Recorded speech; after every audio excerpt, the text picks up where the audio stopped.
ஸ்கூல்ஸுக்கு வந்து போட்டு போகிற சட்டையில் மடிப்பில் அவன் வந்து கரையை வச்சுருக்கிறான். அதை ஸ்கூலுக்குள்ளே போகும்போது மடித்து விட்டுக்கிறான். வெளியில் வரும்போது காலரை தூக்கி விட்டால் அவனுடைய சாதி அடையாளம் தெரியுது. பள்ளிக்கூடத்தில் நல்ல விஷயங்களை கற்றுக்கிட்டு மாணவர்கள் வந்து இந்த சமூகத்தை மாற்றணும். ஆனால் அதற்கு மாறாக சமூகத்திலே இருக்கின்ற மோசமான சாதிய ஆதிக்க உணர்வு, சாதிய வெறி இன்றைக்கு பள்ளிக்கூடத்துக்குள் நுழைந்திருக்கின்றது என்பதை நாம் பார்க்க வேண்டியிருக்கின்றது.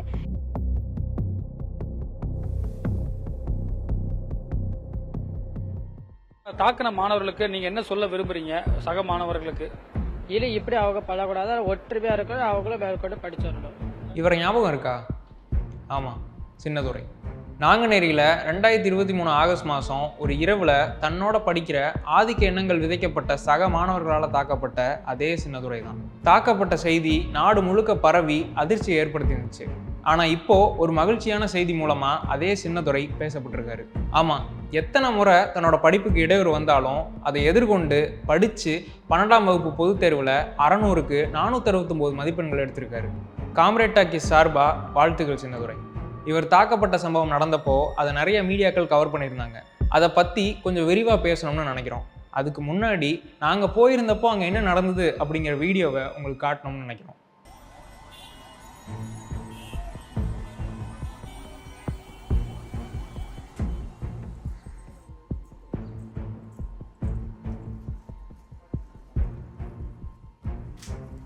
பெருந்தெரு நாங்குநேரியில் தலித் மக்கள் அதிகமாக வசிக்கிற இடம். நாங்குநேரியை பொறுத்தவரை தலித் மக்களுடைய எண்ணிக்கையே கம்மி தான்.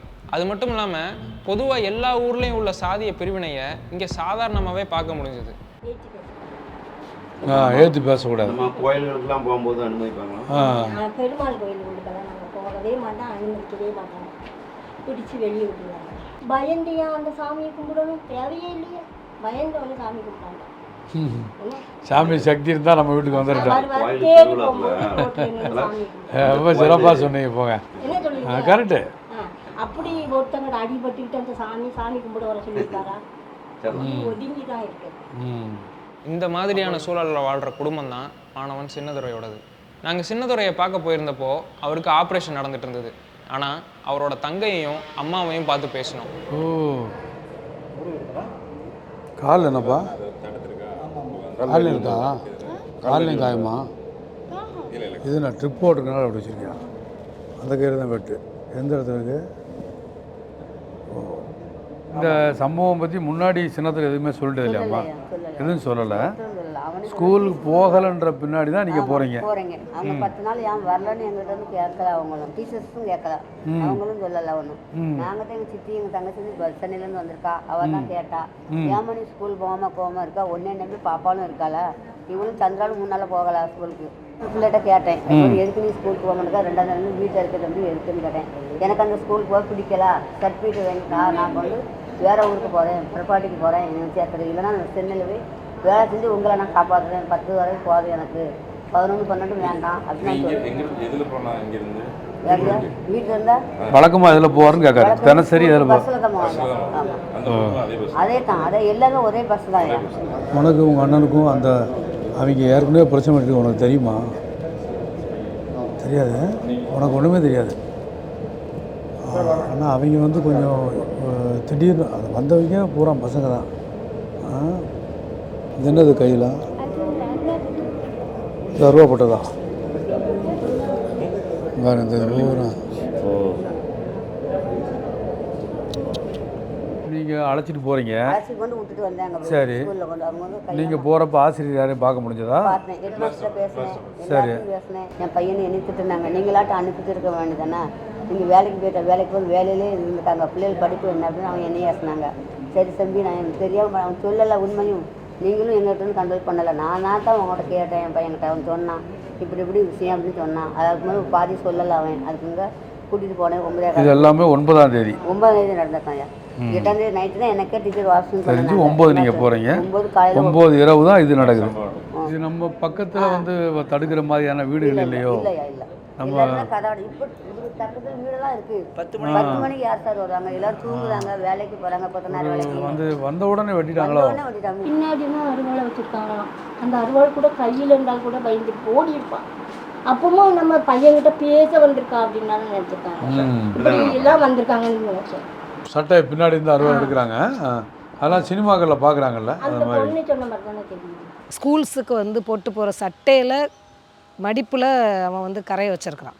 அதை ஸ்கூலுக்குள்ளே போகும்போது மடித்து விட்டுக்கிறான், வெளியில் வரும்போது காலரை தூக்கி விட்டால் அவனுடைய சாதி அடையாளம் தெரியுது. நீங்கள் இந்த பிரச்சனையெல்லாம் நடந்ததுக்கு அப்புறம் தான் மாவட்ட ஆட்சித்தலைவர் அறிவிக்கிறாரு, நாங்கள் ஒரு 10 ஸ்கூலை ஐடென்டிஃபை பண்ணியிருக்கிறோம் அப்படின்னு சொல்லி மாவட்ட ஆட்சித்தலைவர் சொல்கிறார். நான் கேட்குறேன், 10 நாளைக்கு முந்தி சேர்மாதேவியில் நடந்தப்போ ஏன் இவங்க அதை ஆய்வு பண்ணலை?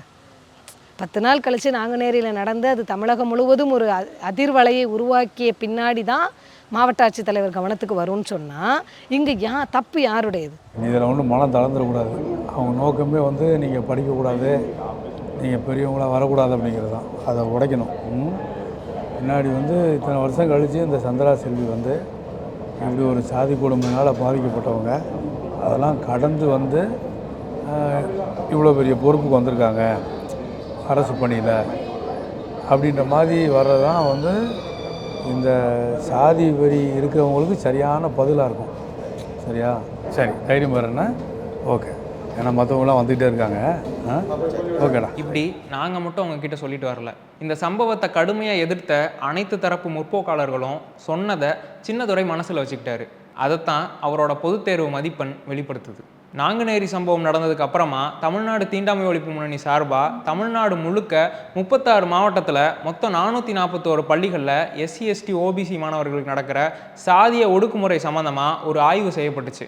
அதில் நேரடியாக சாதிய பாகுபாடுகள் உள்ள பள்ளிகளின் எண்ணிக்கை, சாதிய அடையாளங்களை வெளிப்படுத்துகிற மாணவர்கள் பயிலும் பள்ளிகள், அப்புறம் இது எல்லாத்தையும் மையப்படுத்தி அரசு என்ன செய்யணும் அப்படிங்கிறத எல்லாம் வகைப்படுத்தியிருந்தாங்க. அதனால் இதை பற்றி இன்னும் கூடுதலாக தெரிஞ்சுக்க அந்த ஆய்வு பணியில் முக்கிய பொறுப்பில் இருந்த தோழர் சுகந்தி அவங்கக்கிட்ட பேசணும். கல்வி என்பது அனைத்து சமூக மாணவர்களுக்கும் கிடைக்கக்கூடிய ஒரு முக்கியமான விஷயம்.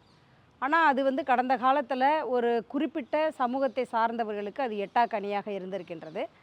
ஆனால் இன்றைக்கு அது வந்து அதற்கான வாய்ப்பை ஒடுக்கப்பட்ட சமூக மாணவர்களுக்கு அது கொடுத்திருக்கின்றது என்று சொன்னால், ஆனால் அவங்க போய் பள்ளிக்கூடத்தில் படிப்பதற்கான சூழல் அமைந்திருக்குதா அப்படின்னு கேட்டால் பல நேரங்களில் பல பள்ளிக்கூடங்களில் இல்லை அப்படிங்கிறத பல்வேறு செய்திகள் மூலமாக நாங்கள் வந்து கண்டறிஞ்சோம். எல்லாரும் ஒரே பானையில் தண்ணி வந்து குடிக்க முடியல, அல்லது திருப்பூரில் வந்து ஒரு பள்ளிக்கூடத்தில் வந்து ஒரு தலித் சமையலர் சமைச்சதுனால வந்து மாணவர்கள் வந்து பிற்படுத்தப்பட்ட சமூகத்தை சார்ந்த மாணவர்கள் வந்து உணவு உண்பதில்லை. அதே போல் வந்து ஒரு மாணவன் இன்னொரு மாணவனை வந்து பிளேடால் முதுகை கிழித்த, இந்த மாதிரி நிறைய சம்பவங்கள் வந்து தொடர்ந்து அடுத்தடுத்து தமிழ்நாட்டில் நடந்துக்கிட்டே இருந்தது. சரி, இது குறித்து தமிழ்நாடு முழுக்க ஒரு ஆய்வை மேற்கொண்டால் என்ன பள்ளிக்கூடங்களில் அப்படின்னு நாங்கள் வந்து அந்த முடிவெடுத்து அதற்கான ஒரு சிறப்பான ஒரு தயாரிப்பை நாங்கள் பண்ணினோம். இந்த ஆய்வை பொறுத்தளவில் நாங்கள் வந்து தலித் மாணவர்கள்ட்ட மட்டும் நாங்கள் போய் இப்போ கேட்கல இந்த கேள்விகளை. தலித் மாணவர்கள், பிற்படுத்தப்பட்டவர்கள், ஃபார்வர்ட் காஸ்ட் எல்லா மாணவர்கள்ட்ட தான் நாங்கள் கேட்டோம். ஏன்னா அவர்களுடைய உணர்வு எப்படி இருக்குது அப்படிங்கிறதையும், இதே மாதிரியான பாகுபாடுகளை அவங்க வந்து கண்கூடாக பார்க்குறாங்களா, பார்த்துட்டு அவங்க வந்து எதிர்த்து தலையீடு செய்கிறாங்களா, இல்லைனா வந்து கண்டும் காணாமல் போயிடுறாங்களா அப்படிங்கிற அவங்களுடைய உளவியலெல்லாம் தெரிஞ்சுக்கணும் அப்படிங்கிறதுக்காக தான் சாதிய ஒடுக்குமுறையை சந்திக்கிற மாணவர்களை மட்டும் பார்க்காம அதை பார்க்கின்ற மாணவர்கள் அல்லது அதை பிரயோகிக்கின்ற மாணவர்கள்ட்ட சேர்த்து தான் நாங்கள் இந்த ஆய்வை வந்து மேற்கொண்டோம் அப்படிங்கிறதான் சொல்ல வேண்டியது இருக்குது. அரசாங்கம் செய்ய வேண்டியது அப்படின்னு சொல்லிட்டு சில பட்டியலிட்டிருக்கோம். சில இதுலேயும் அரசாங்கத்தை வந்து முன்னிறுத்துகிறோம். அரசாங்கத்தை அதே சமயத்தில் அரசாங்கத்துக்கு மட்டும்தான் அந்த பொறுப்பு இருக்குன்னு நினைக்கிறேன். பள்ளிக்கூடத்தில் நல்ல விஷயங்களை கற்றுக்கிட்டு இந்த மாணவர்கள் வந்து இந்த சமூகத்தை மாற்றணும். ஆனால் அதற்கு மாறாக சமூகத்திலே இருக்கின்ற அல்லது குடியிருப்பு பகுதிகளுக்குள்ளே இருக்கின்ற மோசமான சாதிய ஆதிக்க உணர்வு, சாதிய வெறி இன்றைக்கு பள்ளிக்கூடத்துக்குள் நுழைந்திருக்கின்றது என்பதை நான் பார்க்க வேண்டியிருக்கின்றது. இதற்கு இந்த சாதிய ஆதிக்க சமூகம்தான் காரணமாக இருக்குது அப்படிங்கிறத நம்ம பார்க்கணும். இப்போ வந்து கல்வி முறையெல்லாம் எப்படி இருக்குன்னா, பாடத்திட்டங்களை மனப்பாடம் செய்து ஒப்பிக்கிறது, அல்லது வந்து 500க்கு வந்து 495 மார்க் எடுக்கணும் அப்படிங்கிற மதிப்பெண் இலக்கை வைத்து தான் வந்து இன்றைக்கு கல்வி முறை இருக்குது. போட்டியோடு ஓடிக்கிட்டே இருக்கிறாங்க மாணவர்கள். அப்போ வந்து கல்வி அப்படின்னா அதுதான் அப்படிங்கிற மனசுக்குள்ளே அவங்களுக்கு பதிஞ்சிருக்குது. அதே நேரத்தில் வந்து கல்வித்துறையும் பார்த்திங்கன்னா இது போன்ற ஒரு சமூக நீதி குறித்த விவாதங்களை பள்ளிக்கூடத்திற்குள்ளே வந்து விவாதிக்கிறாங்களா அப்படின்னு கேட்டால் நிச்சயமாக கிடையவே கிடையாது. அதை வந்து நாங்கள் எங்களுடைய கோரிக்கையாக முன்வைத்திருக்கிறோம். சமூக நீதி குறித்து பாடத்திட்டங்களில் ரொம்ப ஆழமாக இருக்கணும். அது குறித்த விவாதங்கள் தினம் தினம் பள்ளி மாணவர்கள் மத்தியில் விவாதிக்கப்பட வேண்டி இருக்கின்றது. தமிழ்நாடு முழுவதும் நடந்த இந்த ஆய்வு ஒரு தொடக்க புள்ளி தான். சாதியை அழிச்சு ஒழிக்கிறதுக்கு தொடக்கமாக இருக்க வேண்டிய பள்ளிக்கூடங்கள்லையே சாதி முளைவிட தொடங்குறது அதிர்ச்சி அளிக்குது. சாதியை ஒழிக்கிற பொறுப்பு இங்கே ஒரு சாராருக்கு மட்டுமேன்னு நம்ம ஒதுங்கி நிற்க முடியாது. அதே சமயம் பாதிக்கப்பட்ட சின்னதுரை தேர்வில் வெற்றி பெற்றதை அந்த சம்பவத்தை மட்டுப்படுத்துகிறதா கொண்டு போயிடவும் கூடாது. நம்ம இங்கே உறுதிப்படுத்திக்க வேண்டியது இனி எந்த சின்னதுரையும் பாதிக்கப்படவே கூடாதுங்கிறது தான்.